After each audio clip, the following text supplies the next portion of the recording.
Ladies and gentlemen, good afternoon. I invite you to take your seats as we get ready for our fourth and final discussion.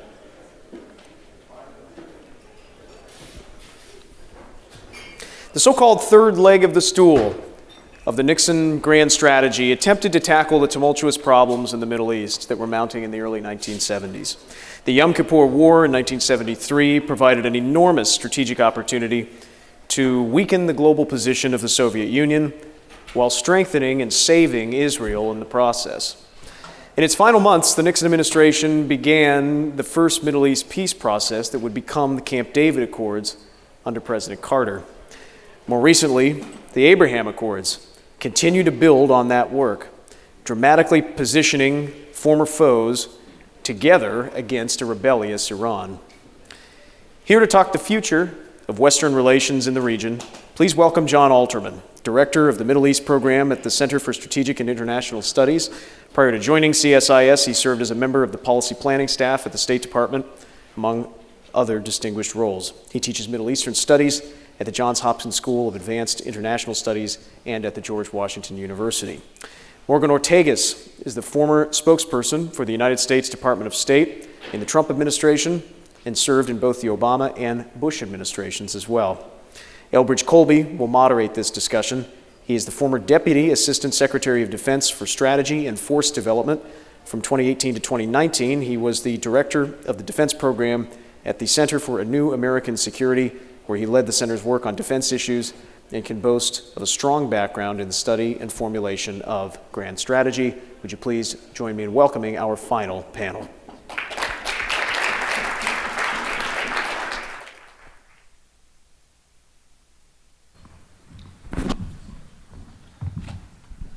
Great. Well, thank you, everyone, for joining us for this, the concluding panel of the inaugural Nixon Grand Strategy Summit.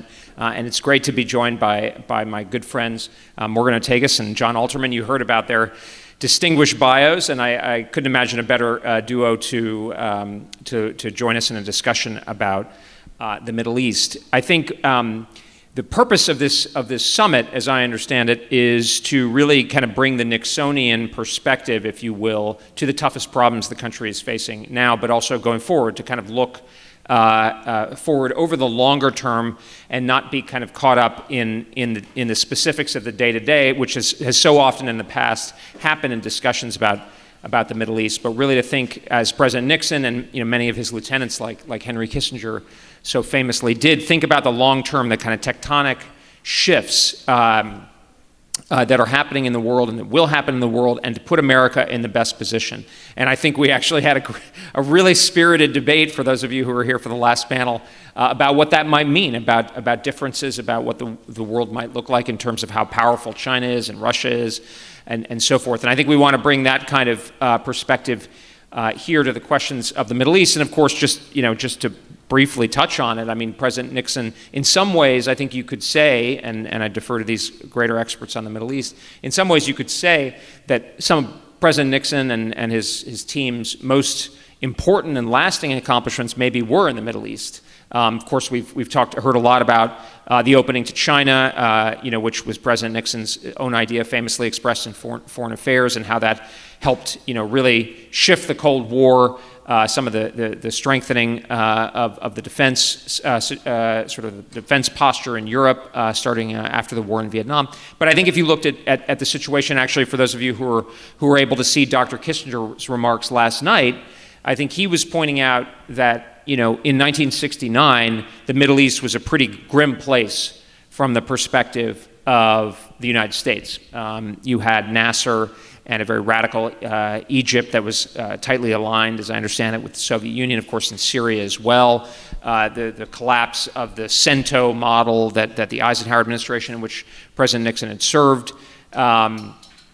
as a kind of bulwark of the free world against the communist world.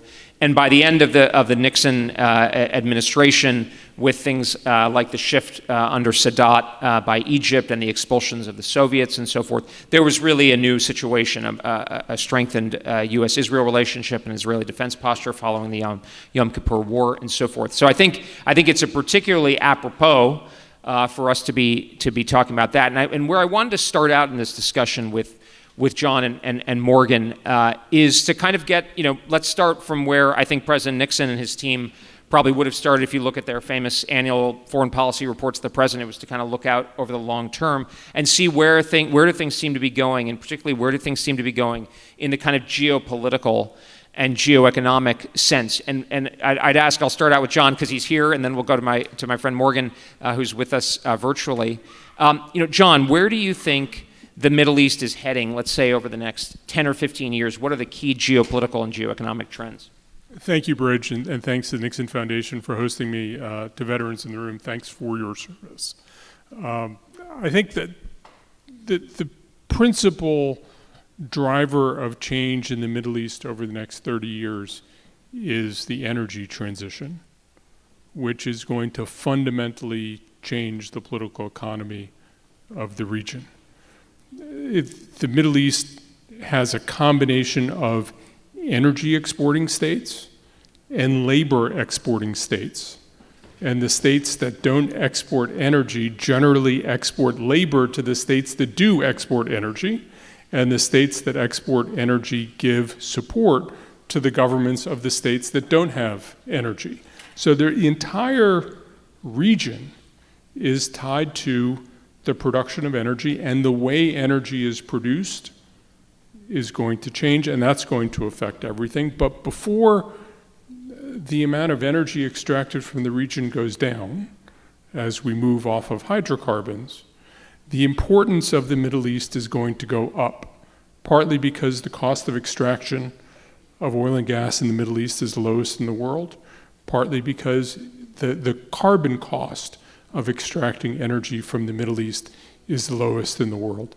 And so what you're going to have is you're going to have the world, on the one hand, moving away from oil and gas, but on the other hand, getting more focused on the Middle East. And that's not just us.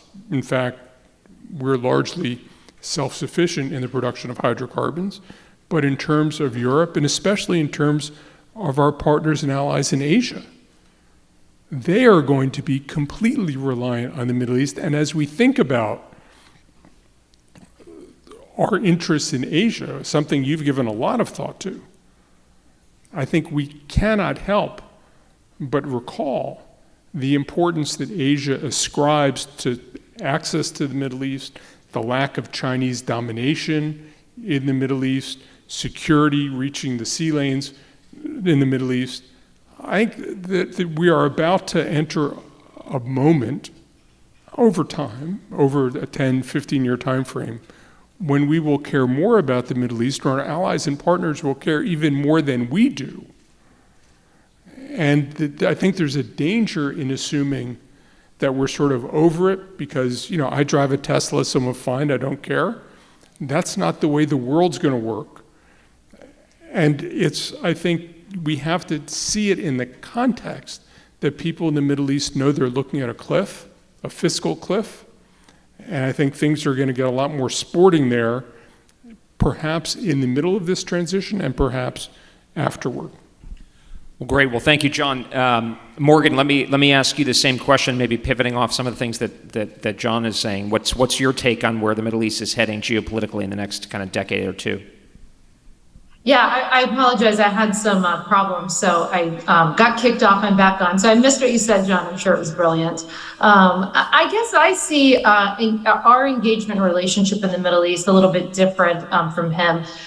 First of all, a lot of the discussion that we have around our relationship with the Middle East and China's relationship with the Middle East is largely focused on energy, oil. And when you look at what the Chinese Communist Party is doing to subsidize their own EV and autonomous vehicle manufacturers in China, you're seeing American companies, American auto manufacturers are losing share in China, on a weekly, on a monthly basis, to where actually China is becoming less and less important to American auto manufacturers because the Chinese are, quite frankly, because they have subsidized their industry, they're way ahead of us on EVs and autonomous vehicles for the population writ large. So what does that mean? I mean, most of the estimates that I've seen is around a 2025, 2030 timeframe, which is peak, gasoline needs for China. So I see the relationship that China is pursuing with the Middle East to be, at least from an energy perspective, to be very short term. Whereas, when I was in Saudi Arabia serving at the U.S. Embassy in 2010 and 11, you couldn't go anywhere without seeing the picture of FDR and King Abdulaziz, the founding king of Saudi Arabia, as the current country as it stands, together. So we've had a long-term relationship that goes beyond energy with many countries in the Middle East. Any of us who worked in the Middle East from an intelligence or military perspective know how crucial those relationships were, the intelligence sharing relationships and the war on terror. So I have nothing but criticism for the way the Biden administration has handled the Middle East writ large, and many of our friends and allies there. They've been, I guess, decent on Israel. But when you look at the totality of the relationship, just pointing out Saudi because it's, over 50% of the GDP in the GCC, this is a relationship that has been around, again, since the founding of Saudi Arabia, since FDR. And I think America will have a much more long-term and sustained relationship, whereas I see it to be a very short-term and transactional relationship that the Chinese Communist Party has with many countries in the Middle East. Morgan, let me because you've emphasized and John did as well. So I think there's a kind of a common assumption that the China relationship, and you've been a real proponent and a vocal, effective communicator and policymaker on this point, that we got to focus on China, we got to deal with China. So China, that's going to be true in the Middle East as well. Let me ask you first, Morgan, given kind of what you're saying about how the Chinese are more active, given the long-term developments that you're talking about, but the centrality of the China competition, globally, how does America position itself in the Middle East vis-a-vis this China challenge that you're just describing? I think the challenge is very similar to the challenge that we faced during the past 20 years on the war on terrorism, which is that we all of our relationships around the world can't just be transactional. And when they are transactional, when you sort of are prodding these countries to take sides, that's not a place that they want to be forced into. So for example, there is absolutely all politicians, Secretary of States from both sides of the aisle should press our friends and allies around the world on human rights issues, for example, if that is something that their country is not living up to. But I think, especially after we saw the historic peace agreements, we started out with 4 in the Abraham Accords. If you add Morocco and Kosovo, you start to you get 5. If you add Morocco and Kosovo, and so these are the first peace deals that we saw in 26 years between Israel and Arab states. It was an incredible. I got to tell you, and I traveled throughout the United States, but especially throughout the Middle East, working with Jared Kushner and Mike Pompeo on the Abraham Accords. And there was more excitement, way more excitement in the Middle East than even in America. We could barely get coverage in the US on something that was incredibly groundbreaking that I thought I could potentially go my whole lifetime without seeing. And we got to those agreements, to those Abraham Accords, because of shared values and interests. And it doesn't mean that we didn't press them on human rights. We certainly did. But I think that there was a real opportunity that the Biden administration had to broaden Abraham Accords, maybe even to bring Saudi in. But they made Saudi Arabia a political weapon in a campaign, trashed them publicly to the degree to which there was just no way that they were ever going to find common ground. I mean, we said that we were going to make someone who, by the way, when I was in Saudi, there were, everybody might remember the printer bombs that were trying to be sent to a temple in Chicago. Well, it's now public information. The New York Times and others have reported on it, that intelligence was actually given to us from the Saudis. So that's just one of many examples, again, of anyone who's worked on the intelligence side knows that our relationship with these countries in the Middle East are not perfect, but they go beyond oil and energy. And when we define them as so, it turns into a short-term transactional relationship. And now we see, it's been reported that that Xi Jinping will be in Saudi and likely in the GCC, multiple meetings between these Arab states and the Chinese Communist Party. And all I see this administration doing is pushing many of our Gulf allies into the arms of China. And so I think our rhetoric has been incredibly short-sighted and counterproductive if we are having a battle of influence in the Middle East with the Chinese Communist Party. Well, great. Well, John, let me turn it to you. I mean, I think you also were suggesting that China is going to be a big focus. How do you suggest dealing with the problem that you laid out, and that you laid out in a piece for CSIS, I think in September, where you're saying we've got this medium-term problem, but then you hear people talking about urgency, and at the earlier panel, Mike Pillsbury and Patrick Cronin were agreeing there's a near-term problem. The administration's focused on that. I don't think enough, but how do we juggle the things that you're describing? Look, I think there are near-term issues and there are longer-term issues. I think it would be lovely if we were driven to partnership with the Gulf states because we share values, but we don't share values with the Gulf states. I think we just don't. We share interests. We have interests in counterterrorism, counter-extremism. We increasingly have a shared perspective with the current Saudi leadership over support for radical Islamic ideology, because the current Saudi leadership has absolutely no patience for it, but the previous Saudi leadership had a lot of patience for it, and felt that for a whole bunch of complicated internal reasons, they couldn't address it. And I think one of the things that Mohammed bin Salman has been doing is demonstrating that, in fact, Saudi Arabia can do things differently from the way it has. One of the ways they're doing things differently is they say, we don't have to be subservient to the United States. We don't have to align with the United States. And the Chinese are feeding this sense, along with the Russians, frankly, that Middle Eastern states in general, and certainly Gulf states, need not align with the United States. They can be non-aligned. They could because most of their markets actually are in Asia, and they should be independent. They shouldn't take orders from the United States. I was in Kuwait in September and talked about the fact that I thought it was a little bit surprising that, given that in 1990-91, when an international border was violated and the United States came to Kuwait's aid, Kuwaitis were happy about that. But in 2022, when an international border is violated, Kuwaitis say, you know what? That's not our problem. And the Kuwaitis looked at me and said, but Ukraine is really far from us. And I think that we have a presumption that we have been fighting for a rules-based international order, and that we have partners and allies. Kuwait's a major non-NATO ally, among others in the region. And we have a presumption that they're going to be with us in international forums to advance our understanding of world order. And the reality in the Middle East today, and you see it in Egypt, you see it in the Gulf, you see it elsewhere, is countries say, we don't have to align with the United States. In fact, we shouldn't align with the United States. We should look after our own interests, which are in bringing in the Russians, engaging with the Chinese. And if you've seen Middle Eastern states not align with the United States over Russia, with whom they have scant interests, how do you expect any Middle Eastern support of any kind if there's a conflict with China, something you've thought a lot about, which is their number one trading partner across the board? I think there is a reality. This is what I'm going to write this weekend. There's a reality. We have a notion that there's a Pax Americana in the Middle East that we have advanced and defended and people care about. And the Middle East looks and says, you guys haven't created peace. Look at what you've done with the Palestinians. Look at what you did to Iraq. This is all self-serving hot air. And we will do exactly what we want to do and no more.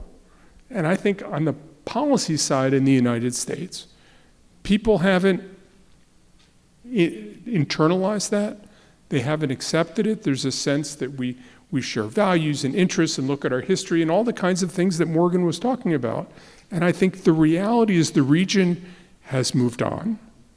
The region doesn't think it wants to work intimately with the United States. It wants the United States as an insurance policy. And it wants to engage and balance and do all sorts of creative things, regardless of how it affects the United States. But the United States is the insurance policy if everything goes haywire, but you pay the premiums and you do whatever you want to do. Well, it's interesting. I mean, you said everybody talks about the rules-based international order. I think we are at the Nixon Foundation's Grand Strategy Summit, and we had Henry Kissinger speak last night. So I think it's okay to be a little bit more clear-eyed than that might suggest. I mean, it was interesting. There was some video I was watching recently of President Nixon talking about the Iran situation. I think he was quite committed to the free world idea and so forth, but he had a very, of course, sort of clear-eyed, realistic perspective about it. And I think let's maybe sort of dive in. I mean, I think we've kind of touched on the problem here, the fundamental problem, it seems to me at least, or one of them at least, which is, the Middle East is in play. I mean, in the sense that one of the debates that was going on in the last panel, if you didn't see it, was, how strong is China? And Gary Kasparov was saying, well, it's overstated, and Mary Kissel was more on that, I would say, side. And Neil Ferguson was saying, look, they pass us in PPP. But I think everybody would agree that they're a very big power. Economically, they've got a lot of reach, increasingly militarily, and so forth. And we've seen evidence over the last few years, of course, from Saudi Arabia, in part due to the things, I think, no doubt, that Morgan's putting her fingers on, but also the structural issues and incentives. But also you've seen the evidence even with the Emiratis, who are a particularly close partner of the United States, as far as I understand, flirting with the possibility of a Chinese military base. And that's not the only place. So I think, let me ask you, Morgan, what's the strategy for how we negotiate, how do we compete for that influence, to use a term that my partner and great friend Wes Mitchell, likes to use. I think Secretary Pompeo used it a lot. How do we compete for influence in these countries without, in a sense, getting caught in a situation where we're doing more than we can sustain? Given how strong China is, given the persistence of the the Russia threat in Europe, and of course Iran and North Korea and so forth. So, over to you. Yeah, I agree with a lot of what John said about where we are now, and needing to be realistic about that. I just don't think it has to be that way. And I think the lessons that we look at, that we can apply to the Middle East, could be applied to Latin America, Africa, throughout the world. So I know we're talking about a lot about the Middle East, but it doesn't have to, be exclusive to there. So, when I think about our relationship and engagement, I think about the fact that we still, as we know, have troops in Saudi. We still have them in Bahrain and throughout the region. So clearly there has been a long-term commitment to American presence there. Now, Bridge, like you, I think that I just talked about this. I'm in Nashville, Tennessee. I'm sorry that I could not be there in person, but I just had a discussion at Vanderbilt yesterday with the Finnish ambassador, and we were talking about the, what I sort of coined America has been stuck in this 1990s version of foreign policy, where the wall has fallen, we won the Cold War, we are the global hegemon, and we can sort of do whatever we want in any theater. And that's not reality anymore. I mean, Bridge, no one's talked about this more prolifically than you, about how we have to make real world decisions and real world trade-offs. But I don't think we have the luxury of seeding the Middle East and saying, they're probably not going to take our side in some sort of competition with China. I mean, I am, what John, for example, said about what the Middle East and especially the Gulf countries may or may not do in some sort of, God forbid, fight with China. I have that same attitude towards most of the Europeans. I'm not sure. I mean, look at what Olaf Scholz is doing with the Chinese Communist Party, and how German business, has gone back intensely. I mean, I know the French and the Germans are having a fight over this right now, but I'm not convinced that the French and Germans will be with us in a way that we needed. We have, in the Biden administration, obviously should have never, in my mind, failed completely at deterrence when it relates to Russia and Ukraine. However, they have done a good job since then of trying to get the allies on board, but we're still at least double what the European commitment is to the war between Russia and Ukraine, and it's on their continent. So the point that I'm saying is, I don't disagree with John that there is sort of an ambivalence to take sides, but I just don't think that we have the luxury of saying, oh, well, they're not going to take our side. And in fact, we're going to have to compete in every theater. I think it starts with the little things. So it's not the big things that lead to foreign policy successes, right? It's not just because Jared Kushner was good looking that we got the Abraham Accords. It's all of these small things that you do every day. So for example, I'm not seeing in little things like the readouts that you will see coming from ambassadors or from the Secretary of State when you're looking at them from the Middle East. I'm not seeing the mention of China. I'm not seeing the mention of Huawei. As an example, which we know is a strategic and a very real intelligence threat to the United States. I know, and when I went around the world with Pompeo, I was probably in 90% of his meetings. He was very good to me. I learned a great deal from him just from absorbing and sitting and being in those meetings. And so there was not a meeting in the world anywhere that we went to where he didn't bring up the threat of authoritarian 5G networks, of Huawei, and the economic and intelligence threat from the Chinese Communist Party. It was brought up in every country that we went to. In fact, he was probably harder on our closest friends, like Israel and the United Kingdom or others than even some of maybe our more distant friends. So it was so for us. And again, this is just a minor example of what I think that we all can do, whether it's a Democratic or a Republican administration. Every meeting that we went in, there was a focus. Huawei, China was a talking point. We also directed our diplomats everywhere in the world that China needed to be at the top of the list of their engagement. If they were at the embassy. So for the ambassador and his staff, we expected constant weekly, daily engagement. We did this on the policy side. We did this on the messaging side. You just brought up Mary Kissel. Mary Kissel, one of my best friends, spent 2 years together traveling the world. And all she and I did every day was to think of ways, no matter if we were talking about Iran or if we were talking, about the border in El Salvador and Northern Triangle countries, right? We were still having that discussion about China, having this discussion about Belt and Road, about Huawei. So for us, it was a real and present and literally every day it was a part of our conversation. That's just one, of many things. So again, I guess my thought is I don't disagree with John about the state of where we're in, and that we know that many countries are ambivalent, but that means that we're going to have to put our diplomacy and our engagement in overdrive. Another quick way, and I don't want to take up all the time, so I know we have a lot of time to talk in, but just another quick thing where I think the Biden administration is really failing, but there is still an opportunity, is when you look at Africa, when you look at Latin America, they have been dying for energy investments to be able to export and be able to exploit their own energy resources. But if it isn't quote unquote climate friendly, if it doesn't fit the climate agenda of the Biden administration, these infrastructure projects, these energy projects are not getting funded through the DFC the way that they were prioritized for us. So who's going to fund them if we don't?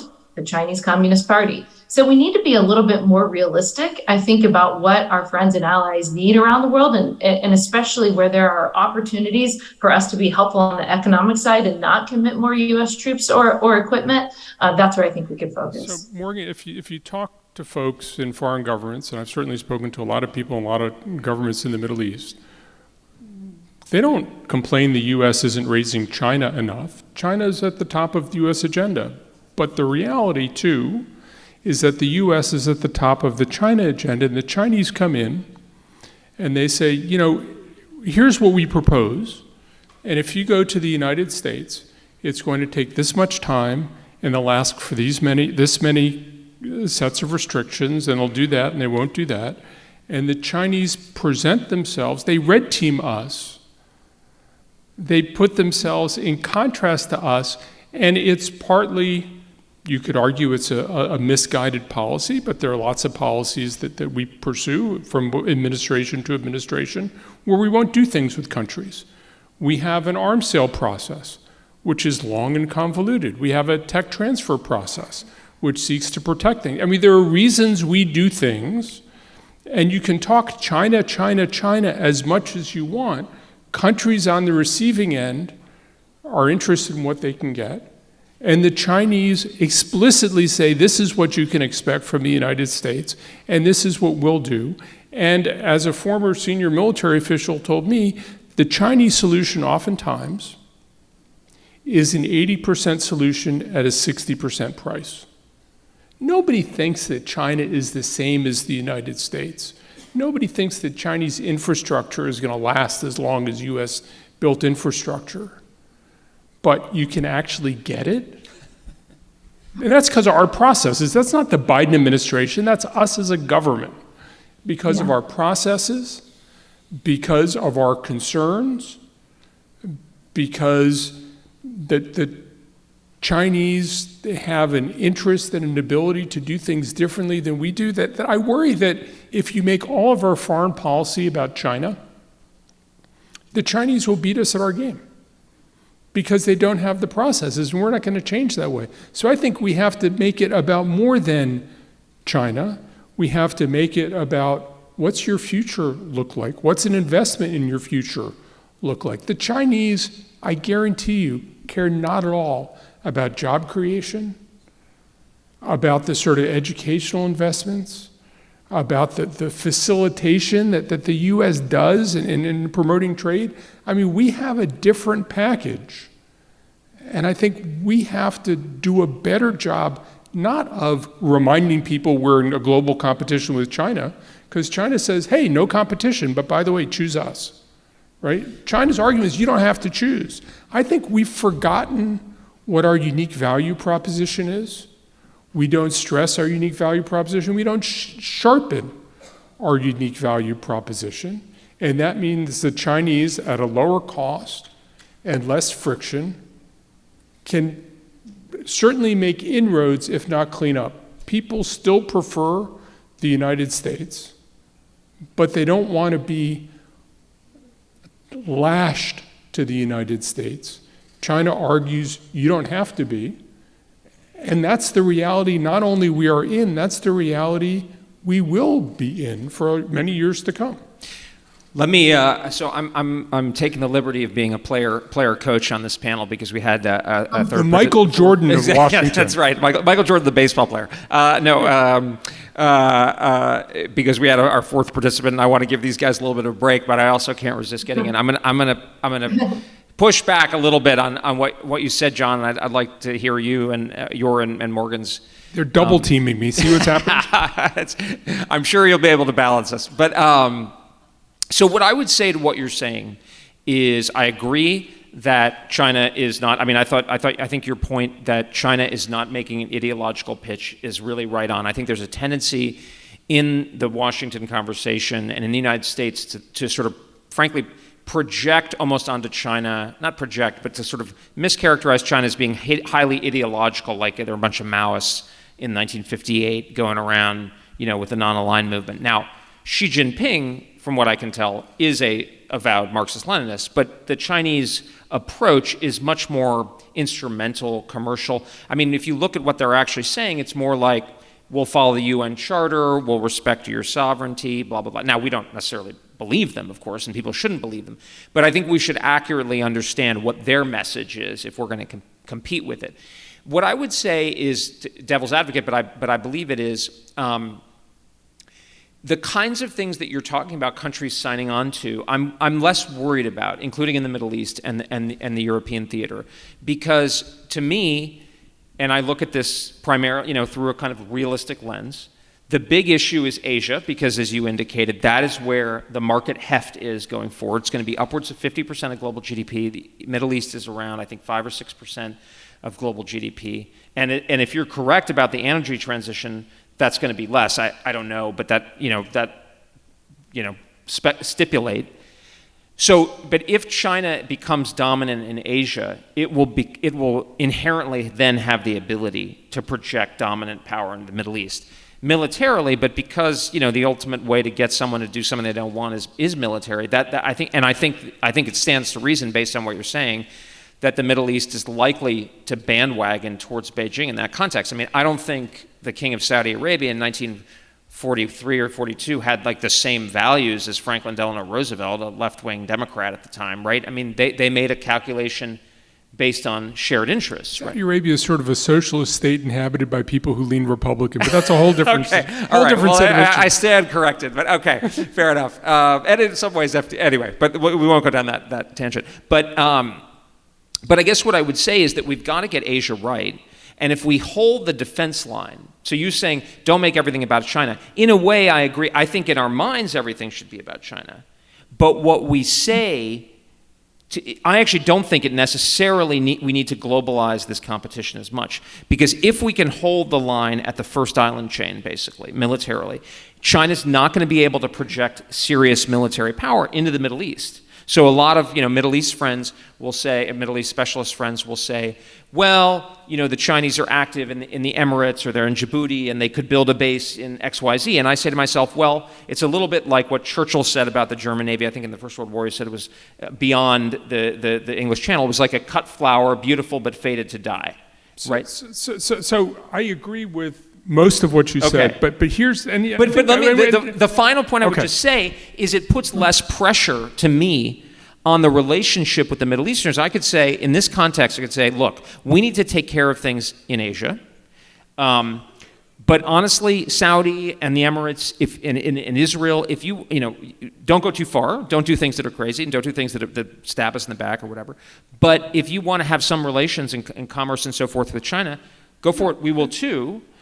But and then we can look at the Middle East in different contexts, and I haven't thought about that. But anyway, realistically, they're our largest trading partner too. I remember, 10 years ago, people said China will never be a larger trading partner with the United States and Canada, and you pick up your head and my God, they're a larger trading partner than Canada.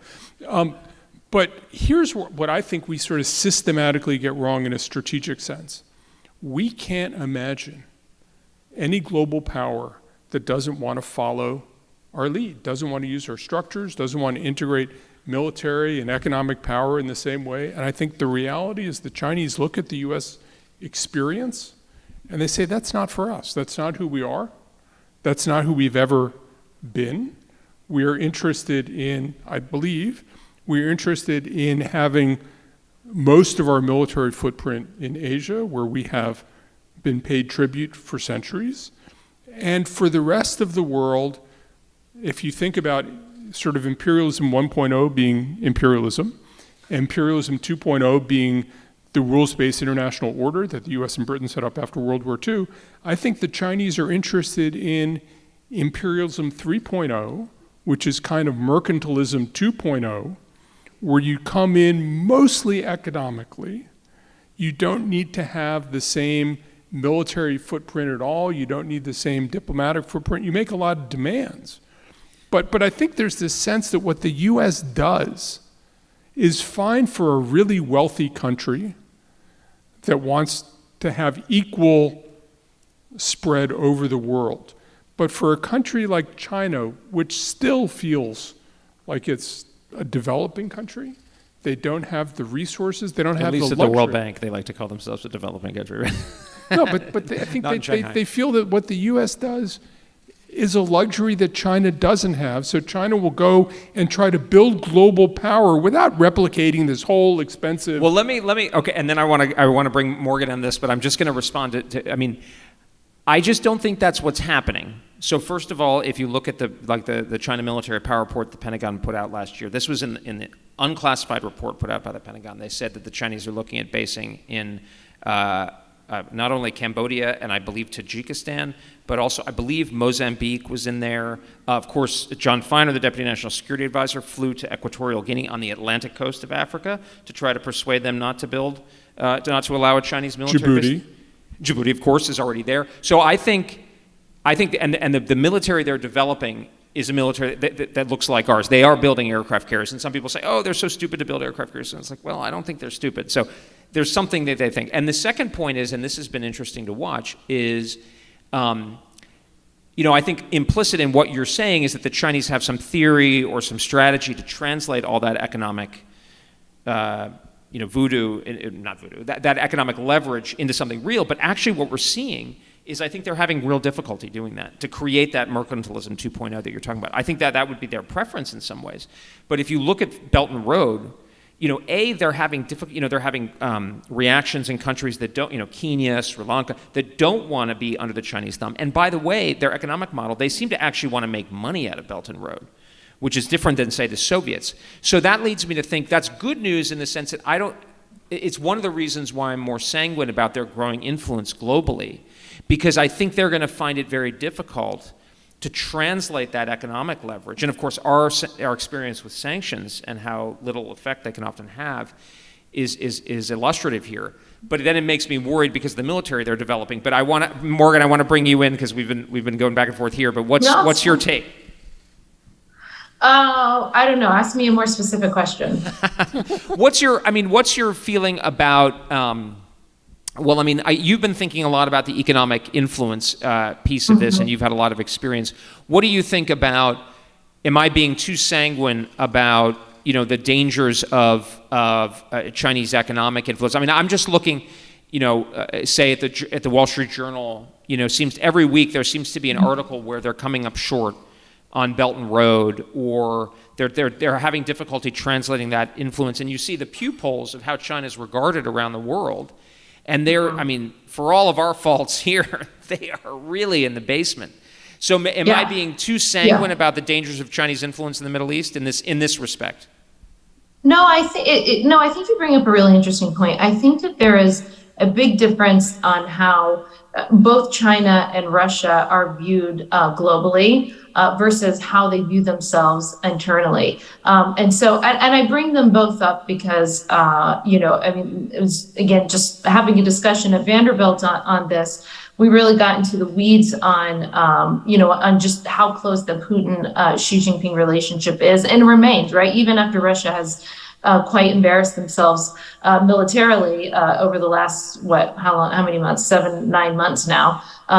They have, internally still there's a lot of bravado, and I think there's a lot of feelings within China, within their government, and amongst their people, and the same for Russia as well. There's the feeling that the authoritarian model is on the rise, that America and the West is on the decline. I guess maybe I sort of mistakenly thought that that would have changed with Russia, because again, I feel like the West, we're looking and thinking you're losing thousands of troops, your military looks like a joke, you've embarrassed yourself in Ukraine. But Putin really is not paying a political price yet at home at all. So I bring that up because as we go around, theater after theater, whether it's the Middle East or Latin America, I think that we have to start thinking about not only Chinese influence, but in places like the Middle East where Russia has influence. They have clearly sort of taken that number 2 position to China, as long as they will be partners and as long as they won't interfere, with Russian territory or sovereignty. So I guess the long-winded point that I'm trying to make is I don't disagree with you, Bridge, about how the world is viewing China's ability to have economic leverage through Belt and Road. At the same time, though, I do think that conflicts internally with how their government and how their people feel about their prospects. There's still a ton of bravado. They look at our political system. They think it's in shambles. They think it's a mess. I don't think they just sort of realize that we just, we're like a family that puts our dirty laundry out for the world to see every day. They have quite similar scope of problems. They're just maybe they don't, take a reality television view to their politics the way we do. So I agree with you. I think that the sanguine approach is right, but I still think that it's going to maybe the sanguine assessment of how the world is viewing their economic leverage is right. But I do think, again, there's a ton of belief, there's a ton of bravado at home. In fact, I would say that many times the average Chinese citizen believes a lot more in their leadership than sadly than many Americans do of our own at the moment. But when the Middle East looks at the United States, they think about U.S. performance in Iraq and Afghanistan, and they're not very impressed. And and I think from a Chinese perspective, China looks at the U.S. in Iraq and Afghanistan and says exactly the way not to run a foreign policy, to pour money after money after money into trying to make somebody something they're not. That's crazy. And so, I think in many ways it sort of reinforces this sense that Pax Americana not only is over, never really was. The U.S. isn't really essential the way it was, and we're going to engage differently with other countries in the world, and the United States can go suck eggs. Yeah, it's interesting. I mean, it's this kind of competing for, and I mean, it really does. This came up in the last panel, but the point on which I agreed with Ferguson is that there are there is a resonance to the 70s, I think, today, in the sense that, it was a similar situation where, the U.S. I hope we're not Britain withdrawing east of Suez. That didn't go so that's what I fear. I mean, that's what I fear, as I've said a few times before. But in the sense that in the wake of the Second World War, the United States was half of global GDP, mostly because the rest of the world had destroyed itself. But, and for the 10, 20 years after that, we were pretty unquestionably in the lead until Vietnam and ultimately stagflation and all these economic problems. But this was sort of the reality that, actually, we can't just assume that we're the sort of global hegemon, I think, as Morgan put it, is exactly right. And I mean, and then I want to shift to something related but somewhat different. I think, in a lot of ways, the problems of how to deal with the Middle East and Europe, I mean, as somebody who's kind of obsessed, I would say, with the China problem, which I think we should all be, but really trying to obsess and bring the focus to the China problem, particularly in Asia, and get that right, because I think if we can get that right, we'll be in a much better position, to quote Churchill again, if you get things right in the decisive theater, you can put everything else right afterwards. But I think that in a way, the challenge of strategy in the Middle East and Europe is actually harder, because in Asia, in a sense, at least from my point of view, it's almost like geometric. It's like Japan's on our side, Australia's on our side, we got to get the military perimeter right, and we should just allocate the resources and political capital necessary to solve the problem. And if that takes more resources, you pull it and you take it, or you spend more and you take it, or if you need to make an ask and you need to ask somebody else to support you, you do it. But then the Middle East and Europe remain really important, but that's where that power scarcity is felt. And how do you negotiate that? I think going forward, just in the sort of the spirit of a grand strategy summit, that I think is a real recipe, because I think you're right, and I think Morgan has said similarly. We can't just wish the problems away. We can't just ignore the problems, but we also have to do it in a way that is conscious, that kind of builds in that sense that this is we can't, we here working on the Middle East, or we here working on Europe or Latin America, we can't expect to call forth and pull the line and have gold coins come out and solve our problem. That's not the spirit, but in a sense that gives more scope, in my view, for creative strategic thinking. And in the way that, my own view is that the idea of the regional sheriff and empowering, the Guam doctrine, that go back to the Nixon administration, and truly empowering allies and looking to bolster them and their capabilities is a source of inspiration. Of course, that had downsides. Didn't work so well with Iran. Exactly. So there you go. And so that leads me. So okay, getting a little bit more topical in the day-to-day. Obviously, there have been these protests in Iran. It looks like the attempt to resuscitate the JCPOA is not likely to go through. What do you guys, maybe I'll start with you, Morgan, where do you think this is going, and what should our policy be that's consistent with what we've been talking about, that over the next, really hopefully indefinitely, but certainly over the next 10 years, manages this problem, or possibly solves it, although the skeptic in me is skeptical of that. But how should we go about this, especially given that the deal doesn't look likely to come through, the protests, et cetera? Yeah, so I think there's a short-term and a long-term discussion on Iran. The problem for the Biden administration for the short-term, Bridge, is I don't think that they had a plan for Iran other than going back into the JCPOA.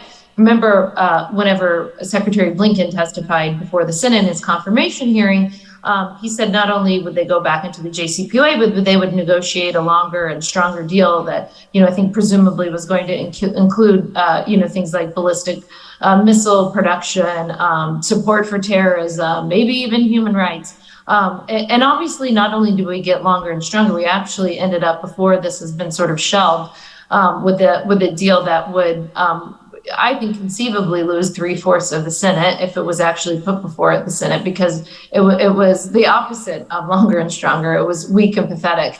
And so, we can argue all day, and I've done this for many years, actually, arguing about the Trump administration position as it relates to withdrawing from the JCPOA and our max economic pressure campaign, whether that was the right, smart strategy at the time.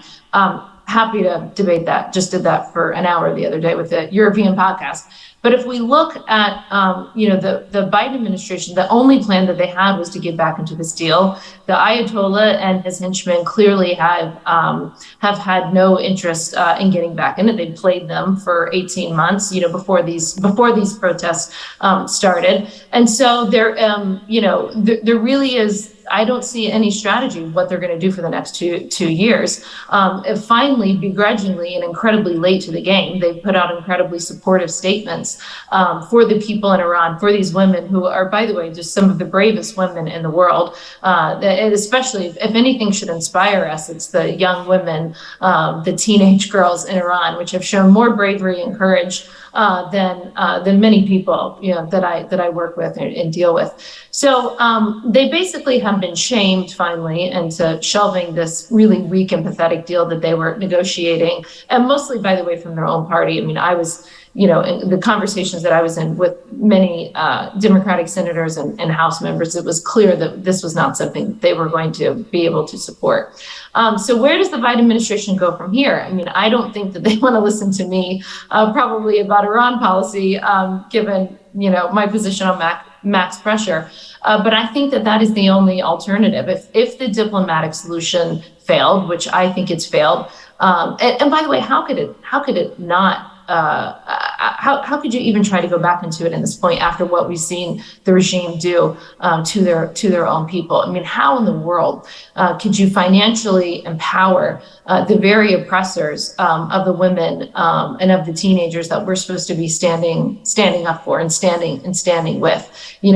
Secretary Blinken again said in this confirmation hearing and in his first few speeches as Secretary of State that he was going to lead with human rights at the forefront of his foreign policy. And as it relates to Iran, they've done anything but that.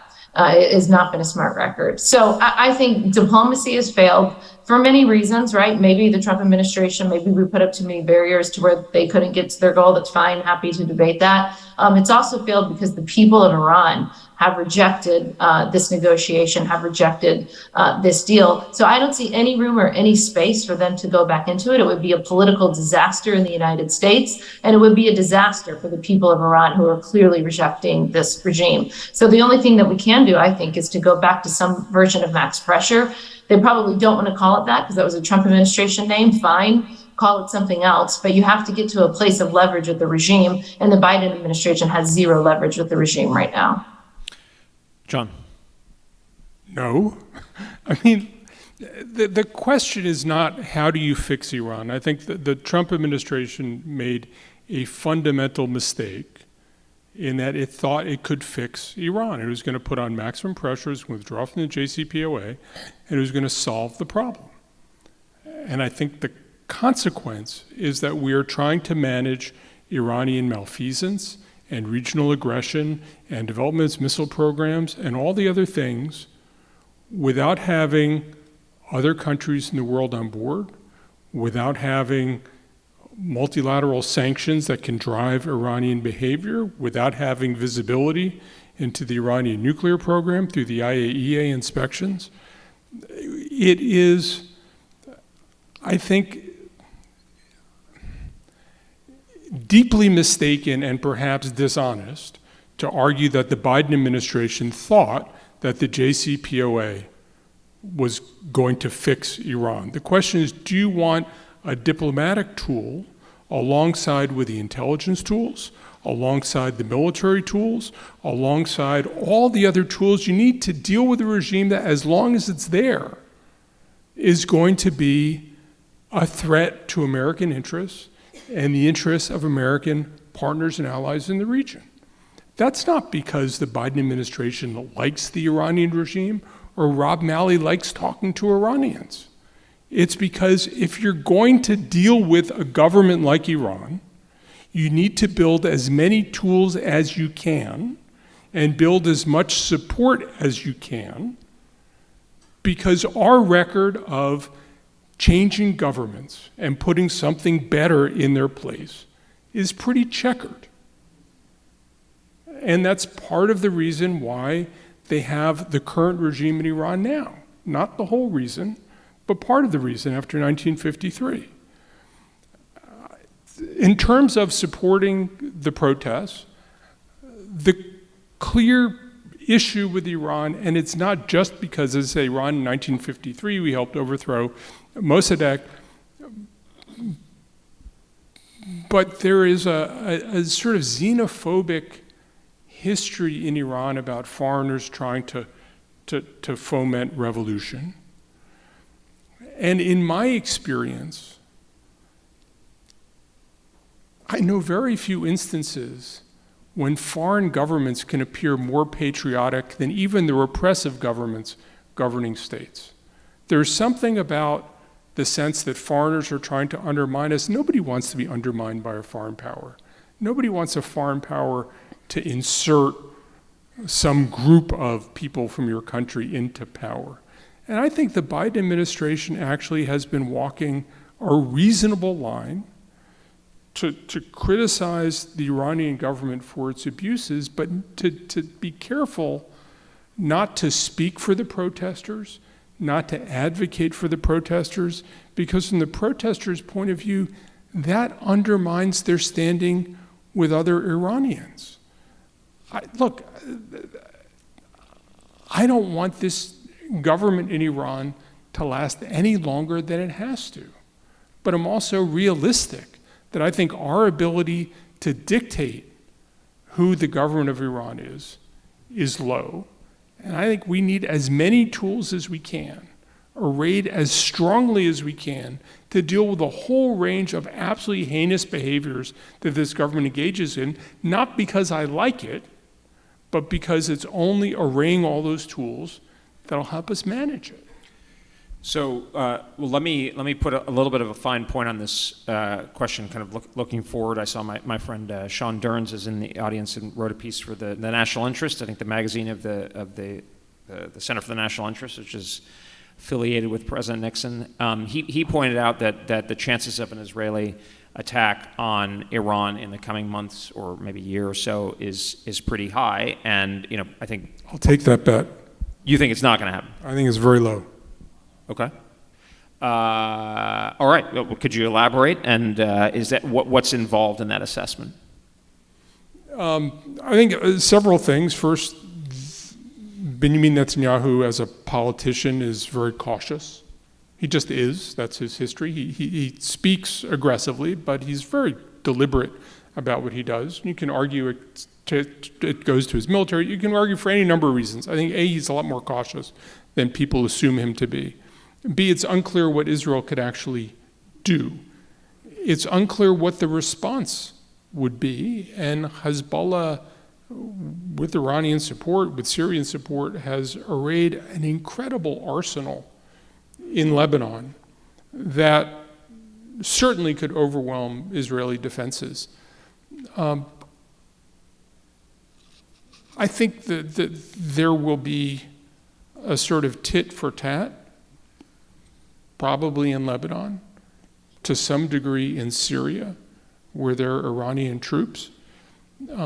But I just have a very, very hard time imagining that soon-to-be Prime Minister Netanyahu is going to risk a rain of missiles from Lebanon for something that actually might not, or is unlikely, to decisively change the environment. But you're assuming there isn't like a breakout? So, I mean, let's assume that the deal there's no deal, and you're assuming that there's no Iranian breakout or perception of Even if there's an Iranian breakout, I think the Israelis feel they have other tools. The Israelis, if there's an Iranian breakout, the first thing the Israelis would worry about is why weren't they able to prevent it? And they're concerned about the intelligence failure, which I think would make them less likely to try to attack, because they wouldn't be sure they were getting what they need to get. The Israelis the Israeli military has a realist approach to Iran and feels it has the upper hand. It's the Israeli political class that feels that Iran is one of the few unifying issues in Israeli politics. They can't agree on economics. They don't agree on the role of religion. They certainly don't agree on the Palestinians. They have all kinds of disagreements that split the Israeli public every which way. But Iran is a unifying issue, and I think the political class has tried to bring people together around it. I think the people in the defense ministry, the Mossad, elsewhere in the Israeli security community is pretty clear-eyed and doesn't feel they face the same urgent kind of threat. Morgan? I'm not in the mind of the Israelis and what they will or won't do. I do know, as it relates to military action in Iran, of course, I do know that it is an existential threat for them. It threatens their very existence and way of life. The regime in Tehran makes that very clear. So I would expect Israel's leaders to behave the way anybody would if another regime threatened their very existence and threatened their entire nation. And I know if there was an existential threat to the United States that was close to us, that threatened to wipe us off the map daily, I know that I would move heaven and earth to make sure that didn't happen, and I expect Israeli leaders to do so as well. So, I mean, listen, going back to the discussion on the JCPOA and fixing Iran, that's not a conversation that any of us ever had. And because we withdrew from the JCPOA, the constant conversation, what we're all alluding to here were we trying regime change? For regime change. And it's always sort of a laughable discussion for me to have for the Trump administration, a president that, campaigned by beating up the Republican Party and the last Republican president about his invasion in Iraq and what happened there. So there was never any discussions that I was privy to and a part of. And if I wasn't talking China with Secretary Pompeo, I was certainly talking Iran with him and Brian Hook on a daily basis. And the conversation was never about fixing a regime or choosing who would lead Iran. That's for the Iranian people to decide.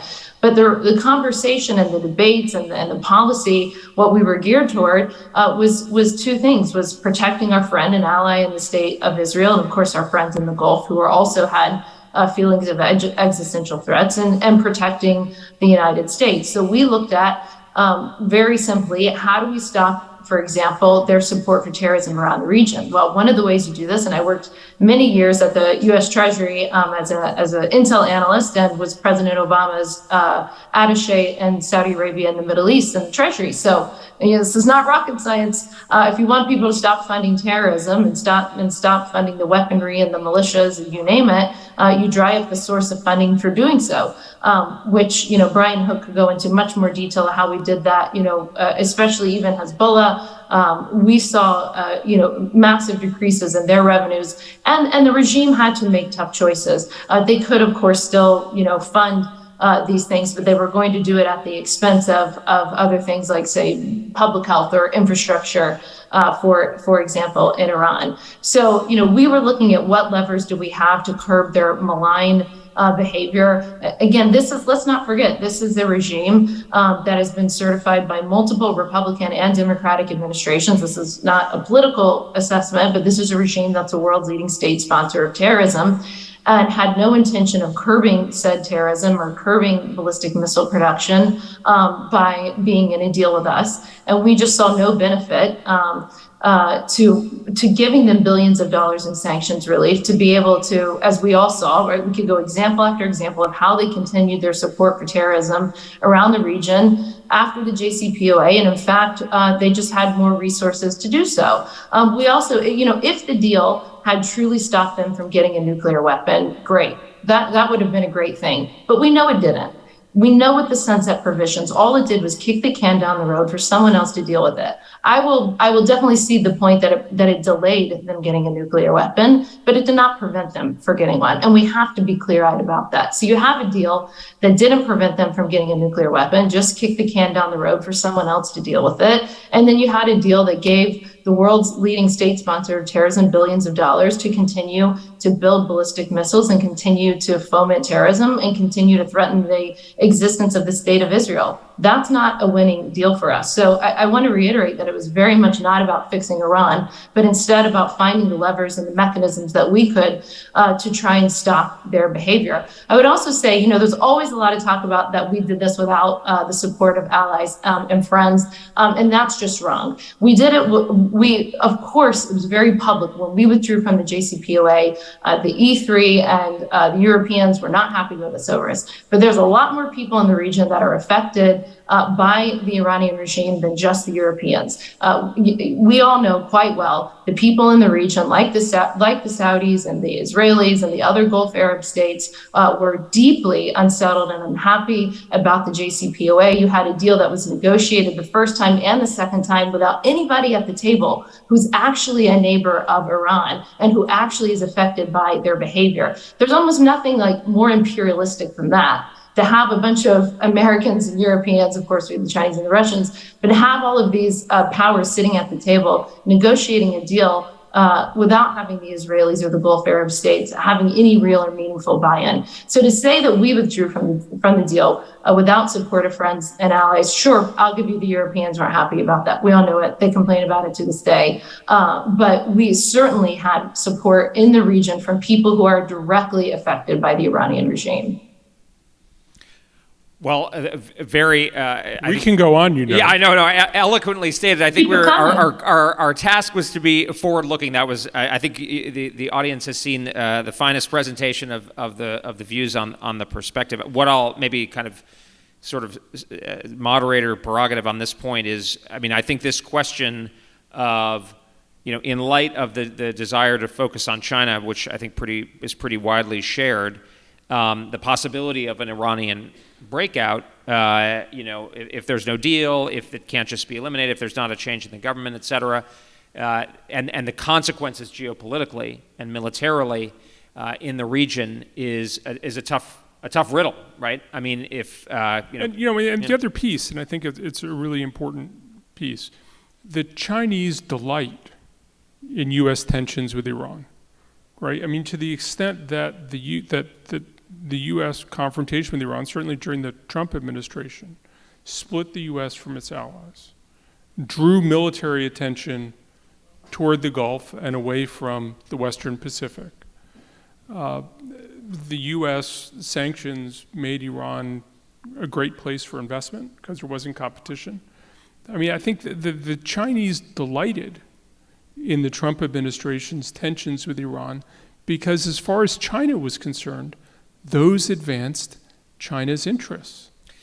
Well, I think what you're seeing now, I mean, is, and just kind of looking at closing the conversation in the coming minutes, but I think what you're seeing now is the Iranian supplying of the Russians with the drones. I mean, my own view is that we, whether we like it or not, and I don't think we're seeing a sharp block divide between in the world. It's kind of permeable and sort of fuzzy, but the North Koreans apparently sending artillery shells to the Russians as well. It seems like there's greater investment in Iran by China, presumably there, and obviously the oil purchases that you mentioned from the Russians. We are seeing a sort of again, block is sort of too sharp, I think, from what we're going to see, kind of people playing footsie, if you will, across the but the Indians do too. I mean, the Indians do too, and I think that's well, and the Saudis are a good example. I mean, right. people are, and I mean, I think the Indians are a good example, John, of what you're talking about, which is like, well, that's far from me. And the Indians also like to point out that we complain to them about the Russians, but we enabled the rise of China, which they've actually fought a border war with in the last couple of years, a small border war, but the possibility of more.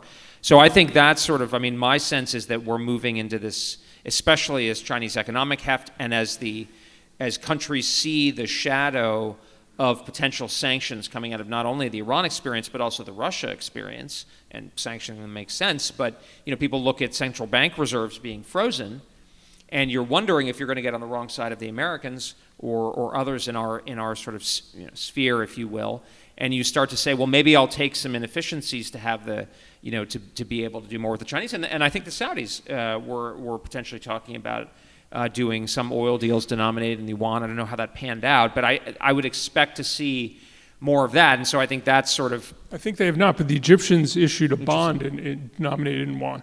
Yeah. And that's actually, I mean, the Egyptians in a way are... that actually surprises me more, given the treatment in the sense that I mean, I would say pretty unsuccessful policy on the Saudis over the last year and a half. I would expect to see more of them, but maybe their relationship was closer.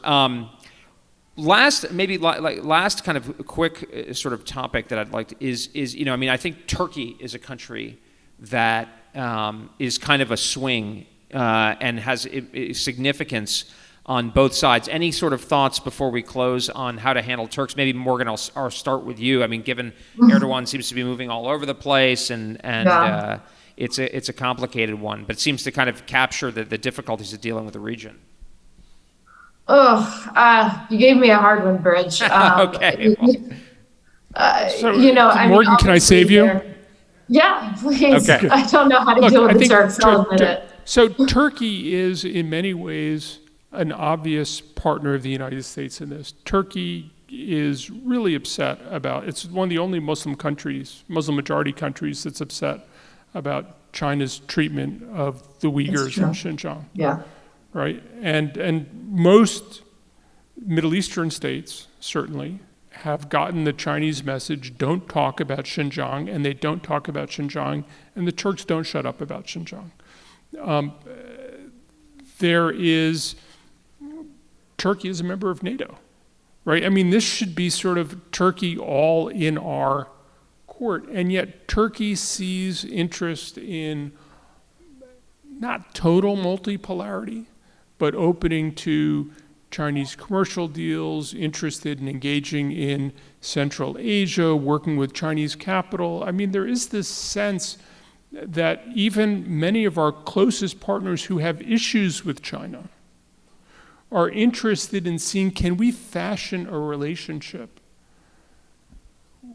Because China is perceived as a fast-growing economy, a successful society, a successful model. And the question, I mean, maybe it's a question for you. So much of our analysis of China is based on the last 20 years. What should we be thinking about for the next 20 years? They bungled COVID horribly. Their population is starting to decline.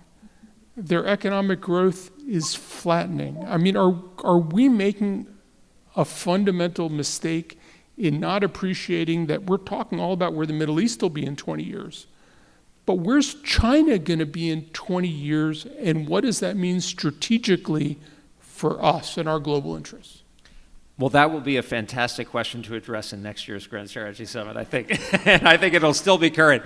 I will gladly address it then, but I will just say you may be right, but I think it's imprudent to count on our primary rival falling apart as it turned out the Soviet Union did, although in some sense it's persisted in a weaker state as Putin's Russia.